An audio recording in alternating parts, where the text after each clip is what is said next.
Hola, mi nombre es Alejandro Bello, soy médico traumatólogo, tengo una subespecialidad en rodilla y soy de Venezuela. Estoy acá en Chile desde hace más de 8 años y me dedico a ver las patologías articulares, primeramente de la rodilla. Es para mí un placer poder ayudar en el crecimiento de esta unidad que estamos formando varios traumatólogos y nuestro norte siempre va a ser ayudarte. Hola, soy la doctora Milixa Troconi, soy médico cirujano, soy especialista en protección y seguridad industrial y soy cirujano ortopedista y traumatólogo. Soy venezolana, egresé de la Universidad del Zulia, estoy aquí en este hermoso país desde hace 5 años y tengo la oportunidad de trabajar en este nuevo proyecto donde todos los especialistas somos venezolanos, la Clínica Nace, donde queremos darte respuesta a tus necesidades. Así que puedes visitarnos y tendrás un equipo multidisciplinario para darte la solución a cada uno de tus problemas. Bienvenidos al podcast Nace Contigo. Mi nombre es Emily Narváez, soy publicista de profesión y maquilladora profesional por pasión y hoy estoy acompañada de la doctora Milixa Troconis y el doctor Alejandro Bello. Hola, muchísimas gracias. Bienvenidos, donde van a estar el día de hoy compartiendo con nosotros, resolviendo dudas muy comunes que todos los pacientes y usuarios tenemos. Pero antes de comenzar, yo quisiera saber ¿qué los motivó a ustedes a la traumatología? Hola, soy la doctora Milixa Troconis. Bueno, quiero decirte que realmente en los inicios de mi carrera nunca pensé ser traumatólogo. Soy una obstetra frustrada. Esa era mi pasión, ser obstetra. Solo que la vida puso personas en mi camino que tenían esta especialidad. Y como era una especialidad quirúrgica, que es lo que me apasiona, decidí optar por esta especialidad. Ok, buena esa. ¿Y usted, doctor? Bueno, primero que, doctora, felicite a esos maestros que la guiaron por el buen camino y la sacaron de ese camino de la obstetricia. Yo soy todo lo contrario, yo más bien siempre tuve afinidad por la traumatología. Okay. Y mi gran amigo con el que estudié la carrera, él tenía afinidad por la obstetricia y muchas veces las asignaciones yo lo cubría a él en traumatología y él me cubría a mí un poco en obstetricia, ¿no? Pero sí, son distintos puntos de ver la carrera, cada quien tiene sus afinidades, ¿no? Claro. Pero yo, desde mi punto de vista, la traumatología es la parte más bonita de la medicina. Qué bueno que lo vea así porque esa es su especialidad. Así es. Así que eso es importante. Y a mí me gustaría conocerlos un poco ustedes y me gustaría saber alguna anécdota especial que ustedes tengan. Ya sea estudiando, cuando estaban estudiando la carrera o en sus primeras prácticas, lo que quieran compartir, algo que ustedes recuerden. Bueno, anécdotas existen muchísimas. Yo tuve la oportunidad de formarme en un hospital uno de los más antiguos de Latinoamérica, el Hospital Central Dr. Urquinaona de la ciudad de Maracaibo. Soy una hija ilustre de la Universidad del Zulia.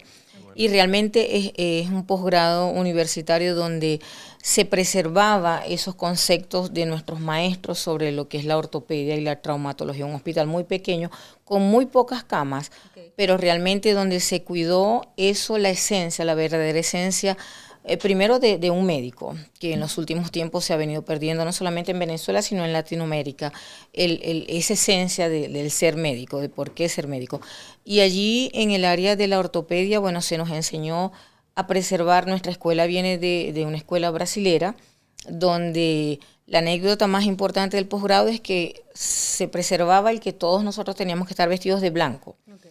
Y cuando nosotros asistíamos a los congresos en Caracas, siempre había algo de que nos echaba mucha broma porque nos decían que venían los santeros, las santeras okay. Sobre todo, porque usábamos todo de blanco, desde los zarcillos, las uñas debían estar maquilladas de blanco, nuestros zapatos, y realmente fue una formación que al principio no lo entendíamos cuando llegamos. Cuando yo cursé el posgrado éramos 3 mujeres y 3 hombres, pero 3 mujeres que llegamos a revolucionar ese posgrado. Y al principio nos negábamos un poco porque queríamos lucir en nuestros congresos ropa particular, pero después lo tomamos como parte y esencia de nuestra vida y se ha preservado en el posgrado hasta el día de hoy.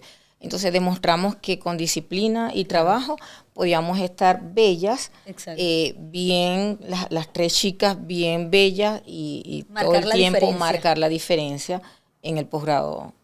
Sobre todo para un posgrado que está hecho para hombres, Pero llegamos las mujeres para cambiar ese paradigma y demostrar que la traumatología no es un posgrado de fuerza, sino de estrategia, de técnica, y lo podemos hacer también como mis colegas. Está súper interesante eso. Sí, no había pensado en eso de que es una especialidad para hombres y no es así. Así es. ¿Y usted, doctor? Bueno, experiencias son muchas. Yo tuve también la oportunidad de, sobre todo, hacer mi parte rural de la medicina. La hice en un pueblito de Venezuela que se llama El Baúl, que queda en lo profundo del llano venezolano. Iba a preguntar justo eso. Sí.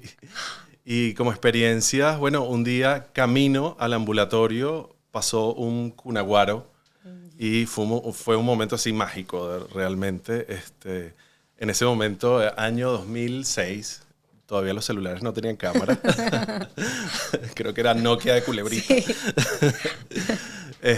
Pero increíble, las experiencias son increíbles.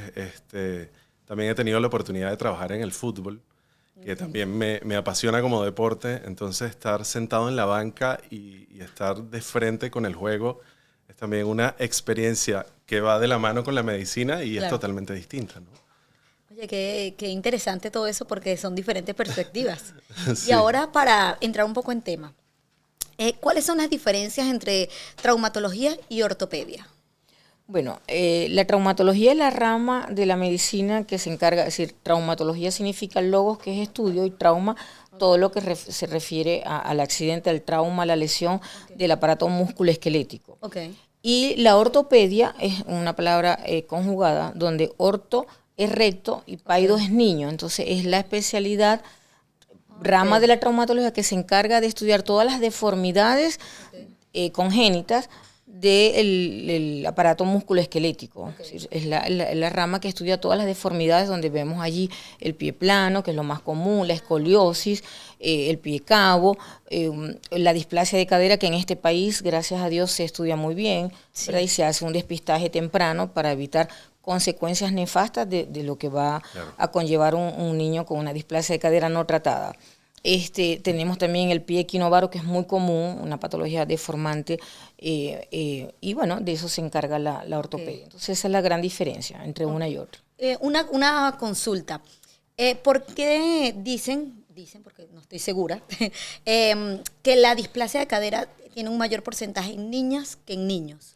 Ok, son estudios que ya se han realizado, donde los factores predisponentes son los embarazos gemelares, las primigestas, las mamás primigestas o los productos de parto primigesto, las niñas, las presentaciones distóxicas como el podálico.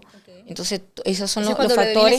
Viene sentado. Son los factores predisponentes para que pueda haber una displasia de cadera, porque simplemente el producto del embarazo no tiene como que las condiciones ideales para el crecimiento en el útero, y eso puede condicionar esa malformación, la mala postura del desarrollo de ese... Que si ocurre, si se detecta a tiempo, es solucionable. Claro. Ya no creo que no haya una patología de nuestra especialidad que nosotros no podamos resolver. Y ahora con la innovación de todas estas técnicas desde el punto de vista ecográficas durante el embarazo, que se pueden prever cualquier patología y cualquier malformación durante el desarrollo del embarazo. Ay, maravilloso, muchas gracias. Una diferencia entre artrosis y artritis. Bueno, es una muy buena pregunta. ¿O qué es? ¿Cuáles son? Sí, son muchas, ¿no? Una buena pregunta porque muchos pacientes vienen con esa palabra a la consulta. Doctor, tengo artritis, tengo artrosis, y realmente no saben la diferencia, ¿no? Hay que diferenciarlas desde el punto de vista anatómico, ¿no? La artritis va a afectar a la membrana sinovial y a la calidad del líquido sinovial. La membrana, en español, ¿qué sería? Tienes toda la razón. La membrana sinovial es como una cámara que recubre a cada una de las articulaciones, ya que las articulaciones tienen que tener esa cámara para que dentro de ellas haya un líquido como que las lubrique. Y el roce entre hueso y hueso no produzca desgaste. Es por eso el líquido sinovial. Entonces, la artritis es la afección de esa membrana. Se inflama, se hace más dura, las articulaciones se mueven con menos facilidad, el líquido sinovial pierde esa calidad y pierde las características de lubricación, de soporte, amortiguación y nutrición del cartílago. En cambio, la artrosis no afecta la membrana sinovial, sino en etapas muy tardías, sino que afecta el tejido cartilaginoso, la membrana cartilaginosa, que es como el recubrimiento que tiene el hueso.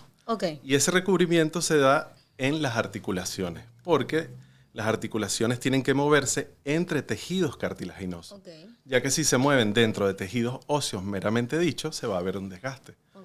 Entonces, por ejemplo, un paciente con artritis típico, una chica de 27, 30 años, que debuta con dolores poliarticulares, o sea que involucra la mano, la muñeca, los codos, las rodillas. Es una paciente que está a normopeso y además tiene otras afecciones como cutáneas, hormigueo, manchas en la piel. Eso nos hace suponer que es una enfermedad de carácter sistémico, no es una enfermedad propiamente dicha del hueso. Entonces ahí es donde uno empieza a diferenciar a los pacientes de ese tipo de patologías que afectan las articulaciones, pero que van a afectar a todo el cuerpo. En cambio, la artrosis es más, por ejemplo, la señora mayor de 65 años, que le duelen las caderas, le duelen las rodillas, que ya hay una deformidad evidente. Y digamos que es por el desgaste de los años. Es por el años. desgaste articular y cartilaginoso, primeramente, ¿no? Y en esas etapas, ya en las etapas tardías de la artrosis, ya hay una afección también de la membrana sinovial que la hace muy rígida. Y eso, por ejemplo, yo creo que no tiene nada que ver con esto, pero cuando los niños dicen que me duele las rodillas, sabes que los abuelos a uno le decían, no, que está creciendo. ¿Eso es cierto o no? ¿O no tiene nada que ver con eso? Cuando los niños están creciendo y dicen, no, que me duelen las rodillas. ¿Usted ¿O es un mito? Bueno, mira. Sí, tiene algo de mito y tiene algo de realidad, porque lo que duele, sobre todo en las rodillas, es el núcleo de crecimiento. Claro. Entonces, cuando estamos en ese proceso del crecimiento, las células están ahí proliferando, produce dolor. Entonces, generalmente es un niño que más o menos, en el caso de la rodilla, entre los 10, 11 años, hasta los 14 años, y nosotros podemos ver que tiene una prominencia en la cara anterior de la tibia, ¿verdad? Que es donde generalmente está el núcleo de crecimiento. Y entonces nosotros ya es algo muy común, y cuando lo vemos, ya nosotros vemos, como dirían aquí en Chile, el porotito, y al hacer la radiografía vamos a ver la imagen del núcleo de crecimiento que puede estar pronunciado. También es muy frecuente el dolor en el talón en los niños, porque el núcleo de crecimiento a nivel del calcáneo también puede producir dolor. Entonces interesante la pregunta. Sí, no, y el típico ejemplo es el niño que va al cumpleaños, pasa todo el día corriendo, brincando, saltando, llega a la casa, se acuesta en la noche y se empieza a llorar. Empieza a llorar, mamá, me duele la rodilla, y es siempre después del ejercicio. Y eso se da por la inflamación principalmente. Y ahí el tratamiento es muy fácil, hielo y un poquitito de AINE. Ibuprofeno, paracetamol en gota, según dosis, peso, ¿no? Lo que te haya indicado el pediatra. Genial. Y el del talón que mencionó la doctora, se da también sobre todo en niños con sobrepeso. Sí, importante. ¿Por qué? Porque ese núcleo de crecimiento está justo en el piso y por todo el peso. Y por el vector de gravedad y la fuerza va a apoyar sobre ese núcleo y le va a doler. Entonces lo primero siempre es cuidar el peso, siempre. Importantísimo. Ahora, si por ejemplo mi mamá tiene artritis, ¿yo pudiera tenerla o no? Sí. ¿Sí? Sí. O sea... ¿Pero es una consecuencia o puede ser casualidad? Lo que pasa es que es muy extensa esa pregunta. ¿Por qué? Porque hay distintos tipos de artritis. Y es una rama de la reumatología que es muy, muy grande. Pero sí, hay estudios que indican que hay predisposición genética para sufrir, por ejemplo, en eslabones familiares de artritis reumatoidea, por ejemplo. O enfermedades como el lupus eritematoso sistémico, que afecta más a las pacientes femeninas. También puede haber una carga de herencia en las líneas de la familia. Ahora algo muy común, que uno escucha mucho, que es el síndrome del túnel carpiano. ¿Tiene cura? ¿Tiene tratamiento? Bueno, el que quiera responder, tranquilo. Doctora, usted. El síndrome del túnel carpiano es una patología muy común en nuestros tiempos, muy común. Es simplemente el proceso inflamatorio de un elemento de la muñeca, que es el ligamento anular del carpo.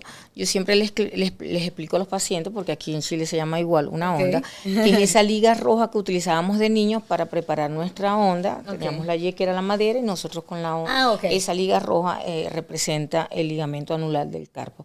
Y hay algunos ejercicios, por ejemplo, las peluqueras, la gente ahora que trabaja mucho con en la computadora, algunas actividades, la gente que trabaja en la cocina. Entonces simplemente ese ligamento se inflama. Claro. ¿Y cuál es la consecuencia? Que justo allí, en el canal del carpo, están los elementos, todos los tendones, pero está un elemento muy importante que es el nervio mediano, que se llama mediano justamente porque viene cuando sale del plexo braquial, que entra a la axila. ¿Eso es? Ubícame dónde el queda. El plexo braquial es un complejo de raíces nerviosas que vienen, por supuesto, del cerebro, salen por todo el cuello, ¿verdad? A nivel de la clavícula se bifurcan en unos troncos, luego pasa por el hueco axilar y se distribuyen 5 nervios muy importantes en el miembro superior. Y simplemente se llama mediano porque él atraviesa toda la cara anterior del miembro superior.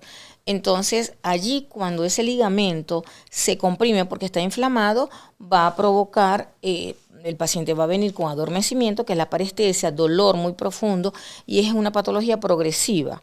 Entonces el paciente nos llega con mucho dolor, doctora, yo no puedo dormir, yo tengo en la noche mucho dolor, luego comienza a tener la sensación de que no puede sostener un objeto. Y nosotros, bueno, en la consulta lo más indicado es hacerle el examen físico porque a pesar que estamos en una etapa, una era innovadora de la ciencia donde hay avances tecnológicos, tiene que seguir prevaleciendo la clínica. Es decir, la semiología es lo que nosotros vamos a aplicar. Siempre yo le explico a los pacientes que me pueden llegar con un estudio que me puede marcar un diagnóstico, pero si la clínica y la sintomatología del paciente es otra, yo sigo siendo clínico. Entonces el paciente tiene unas características que nosotros vamos a percutirle a ese nivel de la muñeca, vamos a hacer otras maniobras y el paciente va a desencadenársele un adormecimiento.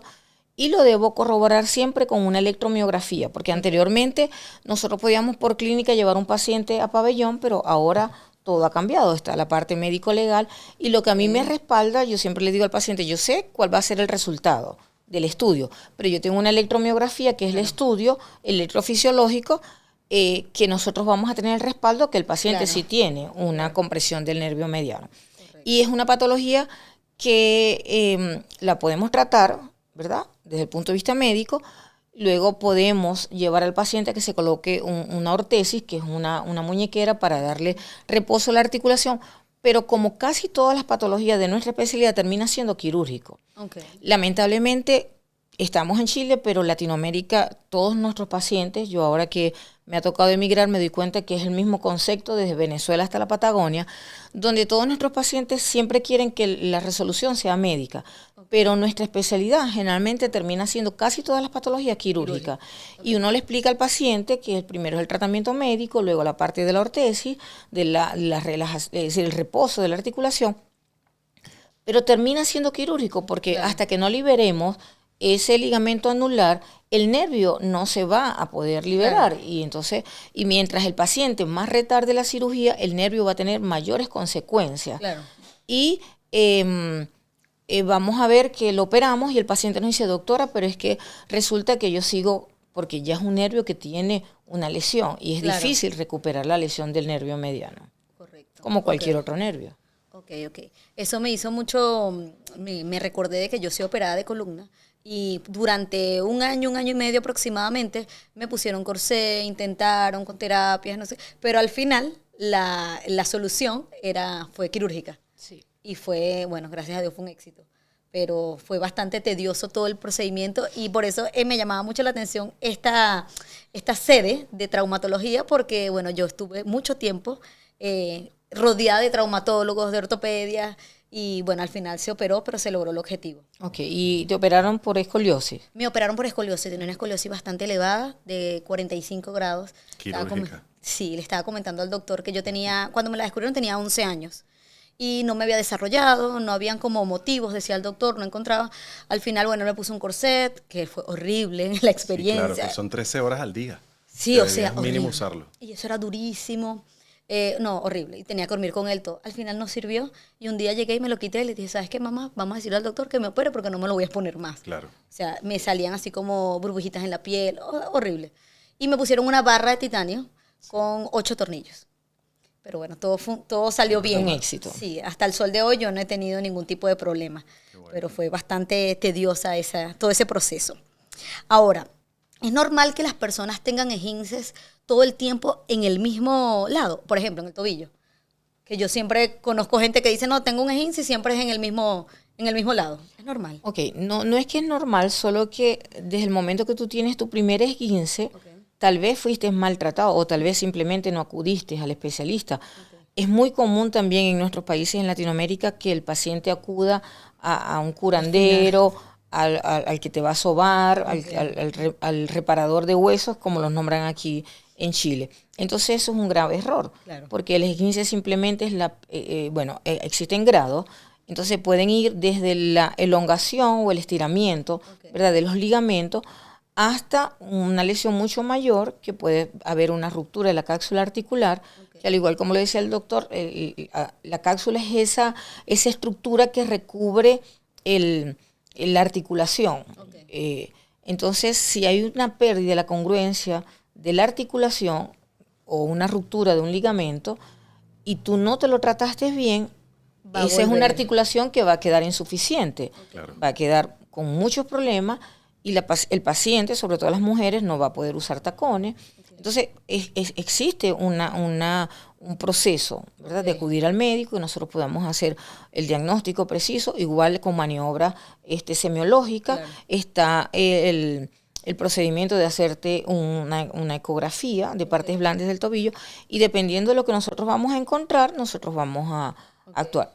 Aquí en Chile la conducta es usar una bota ortopédica, ¿verdad?, para darle descanso a la articulación, tratamiento médico con antiinflamatorios, ¿verdad? Podemos usar un poco de AINES intramuscular, el reposo, luego la parte de la rehabilitación, ¿verdad? Calor local. Siempre es importante, yo creo que el mensaje que el doctor y yo queremos dar a los pacientes que nos van a escuchar, que toda patología traumática siempre debe acompañarse inmediatamente de frío, porque el frío va a provocar vasoconstricción. El doctor que trabaja en la parte deportiva, pudiéramos hablar un poco sobre eso. Sí. Entonces, el frío va a provocar una vasoconstricción y va a impedir que haya o sea, que lo primero que debemos hacer sangrado. Si tenemos un esguince es colocar hielo. Sí, cualquier traumatismo. Primero, lo que sea, hielo para que ese frío provoque vasoconstricción. Y luego nosotros debemos enviar, el deber ser es enviar el paciente al kinesiólogo. Dicho sea de paso que Chile tiene una muy buena formación de profesionales en el área de kinesioterapia. Entonces el paciente luego debe ir para recuperar esa articulación que debe quedar completamente congruente y sana para poder fortalecer ese tejido musculoesquelético que conforma esa articulación para evitar una secuela o una recidiva en la articulación. Importante. No sé si el doctor Sí, quiere acotar algo, porque que ha trabajado en deportes, es especialista en esa parte. Sí, bueno, hay factores predisponentes también para tener esguinces a repetición, como la hiperlaxitud articular. ¿Eso es? La hiperlaxitud articular es la gente que es muy elástica. Ok. Sí, es el tipo de gente que puede llevarse el brazo a posiciones antinatural, ¿no? Y esto es más frecuente en niñas también, en chicas. Sí, y se da por un trastorno en la síntesis del colágeno, ¿no? Entonces son esos pacientes que van caminando de la nada y se doblan un tobillo, pasan y se llevan una puerta con el codo y tienen un esguince en el codo, una lesión en la mano. Entonces son factores que pueden predisponer. Hay gente que es más suave. Sí, que es más hiperlaxa, ¿no? Es como la señora elástica de Los Increíbles de Disney. Correcto. Tal cual. Y el tratamiento para eso siempre es el fortalecimiento muscular. Siempre hay que hacerlo. Antes se creían los esguinces que inmovilizar era el tratamiento, ahora uno los manda a caminar. De hecho, sí, inmovilizaciones dinámicas es lo que se utiliza. Mandar a caminar al paciente, fortalecer musculatura. Hacer ejercicio. Hacer ejercicio. Evitar sobre todo grandes periodos de inmovilización. ¿Por qué? Porque se te disminuye la musculatura. Entonces, el motor de nuestro cuerpo son los músculos. Es interesante eso porque ha cambiado. Sí, totalmente. Sí, los conceptos en nuestra especialidad, por eso es que es tan versátil. Sí, por eso están siempre estudiando. Sí, por eso es que no me arrepiento de ser traumatólogo, porque nosotros desde un simple alambre, un tornillito, nosotros podemos resolver cualquier fractura con cualquier cosa.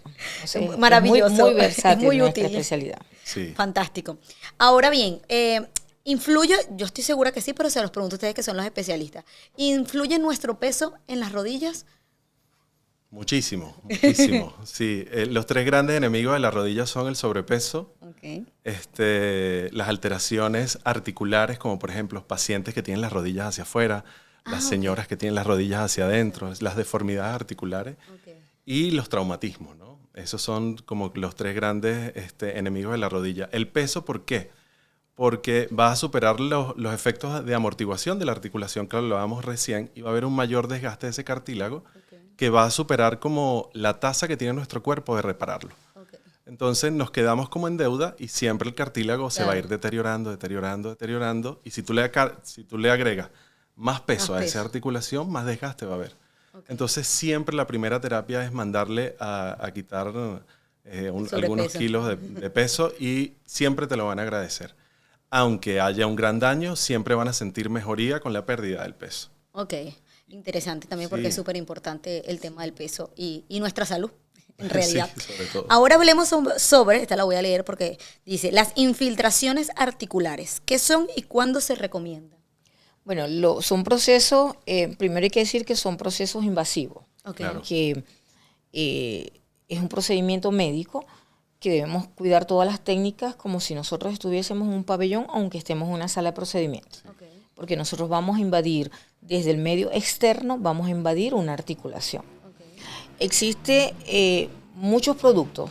Comenzamos en la época más antigua, lo primero que se comenzó a infiltrar fue con sustancias tipo esteroides. El esteroide es el antiinflamatorio más efectivo, más eficaz, que elimina mucho más rápido el dolor.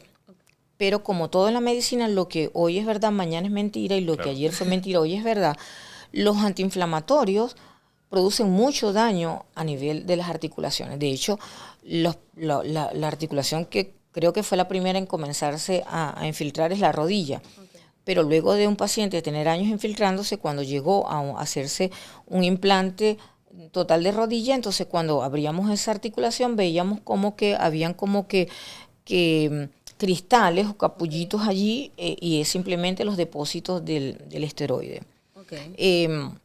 Luego viene un compuesto que está en el líquido sinovial, que es el ácido hialurónico, que la industria farmacéutica lo ha sintetizado, que es un medicamento que es como un gel, una gelatina que nosotros podemos infiltrar en las rodillas, y sobre todo en los procesos de artrosis, que es algo tan común que nosotros vemos en nuestras consultas.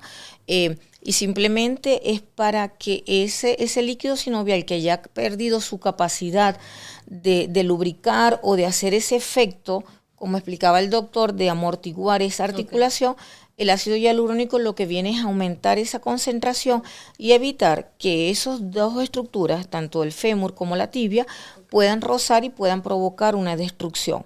Entonces, el ácido hialurónico tiene dos funciones. Uno, tratar de nutrir ese cartílago, ¿verdad?, que está pasando por ese proceso de deshidratación, porque ese líquido sinovial ya ha perdido parte de su función. Y la otra parte es la parte de amortiguar. Y lo último, más innovador, que tampoco es tan nuevo, porque yo, que tengo 15 años de graduada, ya existía en el posgrado, es la infiltración de plasma rico en plaquetas, que es excelente, pero también ha sido mal usado y abusado. Es simplemente un procedimiento donde nosotros llevamos al paciente al laboratorio. Previamente se llama rico en plaquetas porque el paciente debe hacerse primero un conteo de plaquetas. Porque se estila mucho en extraer la sangre, se lleva una centrífuga, y nosotros vemos en el laboratorio, vemos el tubo, donde vemos que en la parte más inferior está los glóbulos rojos y el plasma, que es el líquido amarillo que nosotros vemos, que es el que vamos a tomar. Pero entonces el paciente, nosotros debemos hacer un conteo de plaquetas, porque por eso se llama plasma rico en plaquetas.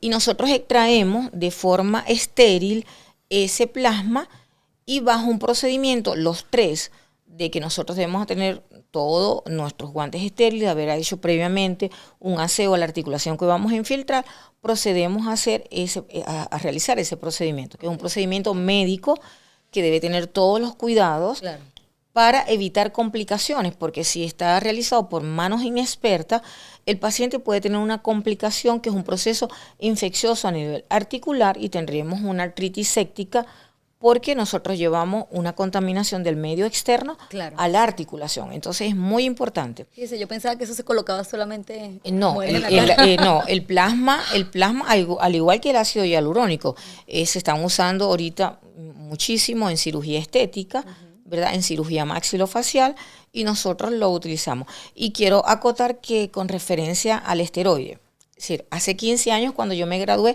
me decían nuestros maestros que ya los esteroides estaban proscritos de la traumatología, que un traumatólogo que infiltrara con esteroides una rodillera porque no había ido a las actualizaciones de los últimos congresos. Pero más sin embargo siguen existiendo casos puntuales, como es, podemos hacer una infiltración a nivel de la patología del el codo de tenista, ¿verdad? Que es un proceso inflamatorio en la entesis del codo, y podemos colocar una infiltración, porque infiltraciones a repetición va a traer se va a debilitar ese sistema de entesis. Y podemos usarlo también muy a lo lejos en las bursitis retrocalcáneas, que son los pacientes famosos que te dicen que tienen espolones, pero no es tan así, porque tú puedes ver un paciente que tiene un espolón calcáneo y no te está consultando por dolor. Simplemente tú le haces una radiografía del pie y te encuentras eso como un hallazgo casual o incidental, como se llama en Chile. Y pacientes que tú te viene a consultar por un dolor allí en la bursa retrocalcánea y le haces una rayos X y no tiene ningún espolón. Entonces no es el espolón el que te produce el dolor, es simplemente el proceso inflamatorio de la fascia plantar, que ese proceso inflamatorio a repetición hace que prolifere. Bueno, hay dos grandes teorías. Hay dos grandes teorías que dicen que el proceso inflamatorio a repetición hace que se forme ese espolón, que no es más que el hipercrecimiento del tejido óseo, y forma esa estructura. Entonces esas son las tres grandes realidades. El doctor que trabaja en esa área también estoy seguro que puede aportar. Sí, bueno, esas tres grandes técnicas requieren una gran indicación. Siempre, si tú tienes una buena indicación, vas a tener un buen resultado. Claro. Yo, por ejemplo, utilizo mucho ácido hialurónico en mis pacientes de rodilla, sobre todo porque me formé también en rodilla, ¿no? Y veo mucho en mi consulta la condromalacia. ¿Eso es? La condromalacia es una enfermedad que afecta también primordialmente a las chicas, donde hay una disminución en el cartílago articular de la rodilla, sobre todo la articulación patelofemoral de la rótula y el fémur. Entonces, eso viene causado por múltiples causas, valga la redundancia, como alteraciones articulares, hiperlaxitud, la que hablábamos anteriormente, antecedentes hereditarios, factores hormonales. La diabetes también puede producir disminución del cartílago articular. Y el tratamiento, uno de los pilares del tratamiento de esas afecciones es la colocación de ácido hialurónico. ¿Por qué? Porque vamos a mejorar la calidad de ese líquido sinovial, haciendo como una inducción para que el cartílago y la membrana produzcan más líquido sinovial de buena calidad. Claro. Entonces, al tú mejorar esa calidad del líquido, vas a sentir un alivio inmediato en la articulación. Pero eso siempre se acompaña de fortalecimiento muscular. Hacer ejercicio siempre. E ir al traumatólogo. Sí. Eso es lo más importante. Y en los pacientes con artrosis, por ejemplo, acá en Chile, por ejemplo, que a veces es tan difícil llevar un paciente a una prótesis de rodilla en un sector público o privado, primero por el costo, la alta demanda y todo eso. Hay distintas clínicas que han optado, aunque sea por ponerle un curso de colocación de esteroides en esas rodillas artrósicas completamente, pero no es para curarlas, es para darle un alivio temporal hasta el momento de llegar a la cirugía. ¿Cuál es el problema? Que por lo general esa cirugía que te pautan a veces se puede demorar 3 meses, 6 meses, 1 año. Entonces el paciente, al sentir ese alivio que sintió por lo menos 1 mes, dice, doctor, vuélvamelo a poner. No se lo vamos a volver a poner. Eso es como la anestesia momentánea. Sí, pero sí, todo tiene sus indicaciones. ¿No? Sí. No, eso es importante, hacerle caso al médico, porque muchas veces uno se automedica. Sí, claro. Y creo que estamos también en la época, como dice el doctor, de la educación. Es muy importante. Sí, ya que él tocó el tema de la artrosis, porque cuando le preguntaste sobre la artritis, es realmente una patología que es ajena a nuestra especialidad, ¿no? Porque es más de reumatología. Pero la artrosis, que es una patología tan común en nuestros tiempos, Y como decía el doctor, primero está la parte, es importante retomar que no es una patología hereditaria, que no porque tu mamá tenga artrosis, tú vas a tener artrosis. Claro. Es decir, hay muchos factores, como decía el doctor, pero una de las principales es que educar al paciente, que ese paciente, estoy casi segura que nació con una deformidad angular, claro, que es lo que el doctor decía, que es el genus valgus, que es cuando pegamos la rodillita, y el genus varus, que es cuando tenemos las piernas arqueadas. Así como un vaquero. Ajá, sí. Entonces, un paciente o una paciente, porque es más común en las mujeres, pueden ser muy delgadas, pero si tienes esa deformidad angular, tú vas a tener un proceso claro, artrósico. Solo que si eres obesa y tienes patologías como la diabetes, eso va a condicionar a que tengas claro, mayores problemas. Entonces, es importante educar y que ese paciente sepa que va a desarrollar una artrosis en el futuro, no porque su mamá lo tuvo, porque tal vez su mamá también tiene un defecto angular, claro, y también es obesa. Entonces, estamos en unos tiempos donde nosotros somos somos profesionales que debemos impactar en nuestros pacientes, porque es fundamental en esta época hacer que el paciente tome conciencia de su salud, del cuidado de su salud, de cuidar el peso, y eso no es cuando tengamos 50 años, claro, eso debe comenzar como padres, como abuelos, en mi caso, de que las nuevas generaciones tengan una alimentación saludable, que entendamos los pilares que la Organización Mundial de la Salud quiere fomentar, que es una buena alimentación, si fumas, dejar de fumar, claro, tomarte más de 8 vasos de agua al día, tener una alimentación saludable y claro, equilibrada, y lo más importante, que la población no ha entendido, que debe caminar. Es decir, un paciente al caminar todos los días media hora, claro, está disminuyendo sus riesgos cardiovasculares, y para nosotros es imprescindible porque Dios no nos hizo como seres rígidos. Claro. Tenemos un esqueleto que se mueve, tenemos un aparato musculoesquelético, y entonces si nosotros no desarrollamos, como decía el doctor,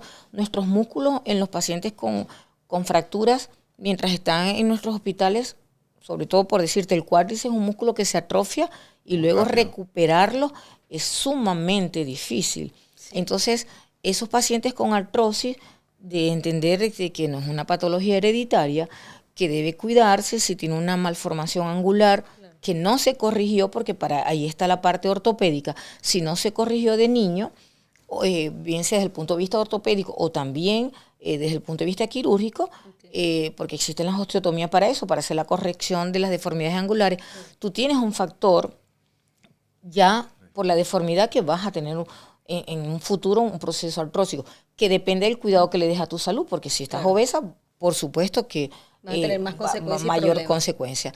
Y que esa paciente entienda que debe cuidarse. Por eso es que el doctor hace hincapié en eso, claro, que el peso es fundamental para que nosotros podamos tener unas articulaciones sanas. Sí, es salud, es salud. Sí. Y una pregunta, ¿cuál sería el tratamiento de una fractura? Ya no de esguince, sino fractura. Bueno, eso es muy amplio también. Pudiéramos estar aquí toda la tarde hablando de eso. Lo más común, lo que más llega a la consulta. Estudiamos 3 años para responder esa pregunta. Bueno, yo 4. Sí. Y que ahora la tienes que responder breve. Bueno, mira, hay que primero partir por el tipo de fracturas, ¿no? Okay. Tenemos fracturas abiertas, cerradas, multifragmentarias, de un solo trazo, son múltiples, ¿no? Pero siempre el tratamiento o el norte en el tratamiento de una fractura es restaurar la anatomía de ese hueso, okay, o restaurar la anatomía de esa articulación que está comprometida. Okay. ¿Cómo podemos llegar a eso? Podemos ir desde tratamientos médicos con el uso de la ortopedia, con inmovilizaciones, yeso, férula, corsés, una serie de cosas, y ir por también tracciones, cirugía, y la cirugía implica otro gran mundo, ¿no? Porque okay, hay cirugías mínimamente invasivas, okay, cirugías con colocación de implantes metálicos, claro, colocación de implantes cerámicos, de polietileno, son múltiples cosas, ¿no? Pero siempre enfocados en restaurar la anatomía de ese okay, hueso y de la articulación. Perfecto. Primordialmente. Sí. Me encanta ese resumen, pero todo va a depender del tipo de fractura que tenga. Sí. Okay. Ahora, como para ir concluyendo, yo quisiera que me contaran alguna anécdota extraña o cómica que ustedes recuerden en consulta con algún paciente, que se les venga de primero a la mente. Imagino que tienen alguna ¿Alguna en particular? Bueno, yo cuando llegué a Chile empecé a trabajar en el sur del país, en la 10ª región, ¿no? Y atendí a un paciente de una rodilla, ¿no? Y con una artrosis nivel Dios, una artrosis bárbara que había que operarlo, ¿no? Y tenía como, no sé, 2 años en una lista de espera y le puse un curso de esteroides también. Bueno, el paciente al control siguiente me llegó con un corderito a la consulta, amarradito. En el sur de Chile es muy común eso, regalarse corderos, ¿no? Para hacer un asado familiar y como un motivo de celebración. Claro. Y el cordero era muy lindo. Y que mejor tráigamelo ya, listo para yo comérmelo. Sí, no. La verdad de los muchos no pude aceptarlo primero porque no tenía dónde tenerlo, ¿no? Porque él me decía, no, doctor, pero cómaselo, lo faenamos y no los comemos. No puedo. Tráemelo ya listo, no soy capaz. El corderito, sí. Qué cómico. Sí, pero no, son muchos los cuentos. Me llegaban a veces con una cesta de manzana. O 1 litro de chicha de manzana también, que es un alcohol también del sur. Muchísimas cosas, pero siempre. Oye, qué entretenido eso del cordero, estuvo muy bueno. Sí. ¿Viste, doctor, algo? Bueno, realmente anécdotas, yo pudiera decirte que la emigración me ha enseñado tanto en este país. Yo soy muy emotiva y muy llorona. Me tocó recientemente, porque aquí hago trauma general, queremos crear equipos de enlace. Y me llegó un chico de 32 años que podía ser mi hijo, con un problema en la columna, una discopatía, porque estamos viendo por lo mismo. Cada vez más jóvenes con patologías que veíamos en los pacientes mayores. Un joven de mi ciudad, donde luego que yo le hago la resonancia, porque no soy neurocirujana, pero mi posgrado nos preparó teníamos especialistas. Bueno, en mi posgrado estaba esa gran discusión si realmente un paciente con una producción del núcleo pulposo, lo que anteriormente se llamaba una hernia discal, mal llamada hernia discal, la debía operar un traumatólogo especialista en columna o un neurocirujano. Entonces realmente fui formada por la hija de un gran maestro de columna, del doctor Monzón. Me formó la doctora Carolina Monzón en Maracaibo, y sabía que la resolución de ese paciente era quirúrgico. Aquí en Chile, en nuestra institución, me respaldó de un gran colega y amigo, el doctor Antonio Ávila, excelente neurocirujano, egresado de mi ciudad, que con mucho orgullo puedo decir que es uno de los mejores neurocirujanos que estaban en mi ciudad. Y gracias a Dios. ¿Cuál es su ciudad? Maracaibo. Gracias a Dios está aquí, es mi compañero. Además que es muy simpático. Cuando yo le dije a ese chico que esa patología era quirúrgica, el joven comenzó a llorar y yo no pude detenerme y lo abracé y le dije que más o menos el costo, porque he operado con Antonio, mis pacientes se los derivo por supuesto a él, y le dije más o menos el costo y le digo, hijo, solamente tienes 2 vías. O te operas aquí, aguantas y trabajas, te podemos hacer un bloqueo.